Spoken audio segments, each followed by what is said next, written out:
Nas yang kedua, ini yang sering kita sebutkan, Allah bersumpah dengan nama ini, ya. La uqsimu bin nafsil lawwamah. Aku bersumpah, ya, tidaklah, ya, kata Allah, aku bersumpah dengan jiwa yang suka mencela. Setiap kita, ini kalau naik tingkat nih, dari amarah menjadi lawwamah. Lawwamah ini mencela diri dan juga mencela orang. Kalau mencela orang, berarti dia belum melihat aib dirinya. Tapi kalau dia mencela dirinya, berarti dia sudah naik pangkat, nafsnya sudah naik kualitasnya. Jadi dia tidak mencari kambing hitam. Kalau masih cari kambing hitam, turun lagi jadi nafs al-ammarah. Nafsul lawwamah ini sudah mulai menyesali dirinya sendiri. Ternyata salah satu karakter jiwa kita, hatta nanti kalau masuk surga, itu bapak itu semua akan nyesel. Jadi surga, neraka itu negeri semua orang menyesal. Masuk surga aja nyesel, Pak. Kok dulu lama main YouTube tapi kok nggak lama berzikir? Kok dulu suka jalan-jalan tapi tidak suka bersedekah? Kok dulu begitu semua. Bahkan para wali-wali Allah itu menyesal karena kurang ma'rifatnya kepada Allah. Apalagi kita, ya. Ini nafsul lawwamah. Kalau dia sudah bisa tidak menyalahkan orang lain, dia mulai menyalahkan dirinya. Ini coba lihat, kita kalau satu tim kerja, terus ada masalah, kita nyalain orang apa nyalain diri? Kalau masih nyalain orang, mesti nafsul amarah. Tapi kalau sudah menyalahkan diri, lalu kita perbaiki, langsung dia naik menjadi an-nafs al-mulhamah. Jiwa yang dapat inspirasi, tapi inspirasi itu dua. Fa'alhamaha fujuraha wa taqwaha. Allah itu memberikan bisikan kepada manusia, silakan dia memilih. Ada yang baik, ada yang buruk. Itu pilihan kita. Pilihan inilah yang dipertanggungjawabkan nanti di akhirat. Tidak Allah cuma kirim sinyal, silakan kita pilih. Jika kita memilih kebaikan, lalu menahan diri dari keburukan, dicobain istiqomah. Biasanya 40 hari istiqomah, orang bisa langsung naik ke an-nafs al-mutmainnah. Apa arti mutmainnah? Jiwa yang sudah stabil, nggak labil lagi. Jadi kalau yang mulhamah ini, karakter mulhamah apa? Tidak bisa mandiri dalam kebaikan. Jadi kalau dia di komunitas orang-orang yang jahat, dia jadi jahat. Di komunitas orang baik, dia jadi sangat baik. Itu mulhamah.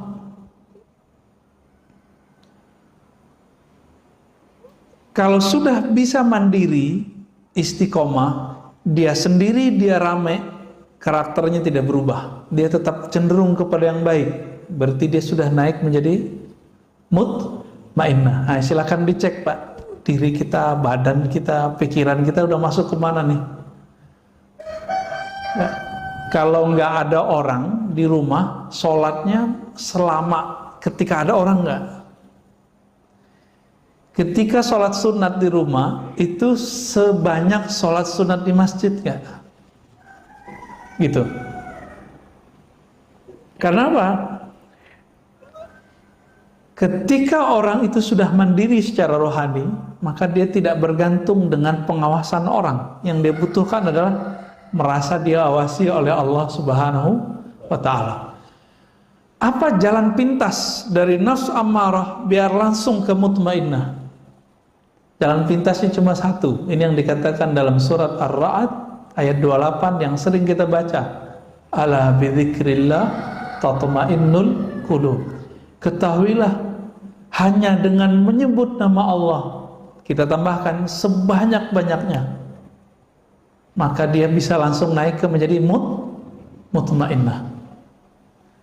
Jiwa yang tenang itu, kalau dia istiqomah di sini, maka dia akan mulai meridhoi kehendak-kehendak Allah. Meskipun nanti, ini mohon maaf, mutmainnah ini bisa jadi Allah cebloskan lagi masuk ke dalam maksiat. Dia apakah putus asa kepada Allah atau dia cepat berpulang kepada Allah?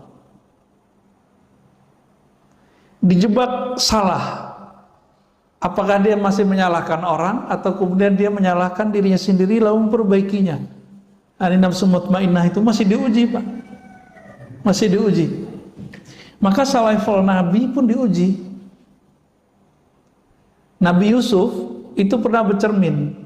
Dia mikir, kalau saya jadi budak harganya berapa nih? Merasa cakep deh. Bener, Allah buat skenario, beliau dibuang ke sumur. Itu bukan sumur kayak sumur di Indonesia. Sumur di sana itu kayak telaga aja. Ya, dibuang ke sana. Terus apa yang terjadi? Dipungut oleh orang, dijual, dan harganya murah. Itu ujian Nabi Yusuf. Karena dia pernah kagum melihat wajahnya, maka dia diuji dengan wajahnya. Oh, kita berapa kali Pak diuji? Ya. Nabi Musa alaihissalatu wassalam, ketika beliau diuji satu pertanyaan, adakah orang yang lebih alim darimu, hai Musa? Apa jawaban Nabi Musa? Enggak ada. Maka diuji dengan Nabi Khidir. Nabi Allah Khidir ini membuat satu perbuatan yang semua perbuatan itu diharamkan secara hukum oleh hukumnya Nabi Musa. Itu ujian paling berat Nabi Musa. Maka kita nanti akan diuji dengan apa yang kita suka.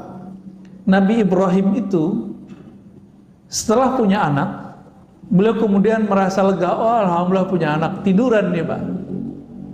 Tiduran, molornya kelamaan, sehingga lewatlah waktu bermunajat kepada Allah.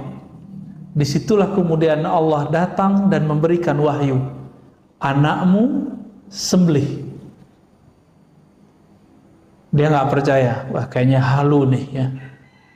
Besok begitu lagi, sampai 3 kali, baru kemudian dia mengiyakan dan dia mendatangkan anaknya. Karena dia tahu dirinya Nabi, mimpinya Nabi wahyu atau bukan? Ya, kalau bapak yang mimpi nggak wahyu ya, bapak mimpi nyembelih anak itu nggak boleh diamalkan itu, itu namanya sedeng itu ya. Nabi Ibrahim itu cuma diuji, kenapa? 80 tahun menunggu anak, dikasih anak, keasikan, kelelahan, lupa munajat. Itu sekelas Nabi Ibrahim diuji. Allah cemburu, kok di kolbu Nabi Ibrahim ini sudah mulai ada gangguan nih, kira-kira begitu. Tapi seorang Nabi sebenarnya tidak akan terganggu. Allah uji saja. Diuji dengan apa? Anaknya suruh ambil, disembelih. Nah ini agak ekstrim memang. Allah menguji Nabi Ibrahim itu agak sedikit keras. Kenapa? Karena Nabi Ibrahim akan diabadikan namanya dalam sholat kita. Allahumma salli ala Muhammad wa ala ali Muhammad kama sallaita ala Ibrahim wa ala Ibrahim. Boleh pakai Sayyidina, boleh tidak ya. Kita abadikan terus Pak namanya. Maka tidak pantas seorang Nabi Ibrahim yang selalu disolawatkan, yang disebut namanya dalam salawat Nabi Muhammad SAW, lalu beliau lupa kepada Allah dan terganggu oleh anaknya. Anaknya Nabi bukan?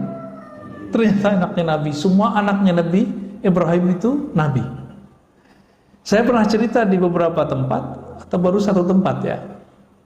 Nabi Ibrahim itu kan yang kita tahu istrinya cuma 2, Siti Sarah, Siti Hajar. Siti Sarah itu dari kampungnya, Siti Hajar dari Mesir. Padahal ada yang ketiga, namanya Siti Qanturah. Ini disebutkan dalam Tarikh Tabari, sejarah yang ditulis oleh Imam Tabari, pengarang tafsir. Dalam beberapa teks disebutkan Qaturah. Nah, kalau dalam bahasa Arab namanya Qanturah. Anaknya ada 6. Ada namanya Madian, maka jadi kota Madian kan di Yaman. Ada Medan, saya nggak tahu apakah itu Medannya Sumatera Utara. Cocok logi Batar, takutnya cocok logi. Namun ulama sejarah sepakat bahwa 6 anaknya ini menyebar bukan di Timur Tengah saja, tapi menyebar ke India dan Timur India. Negeri kita disebut dengan Timur India.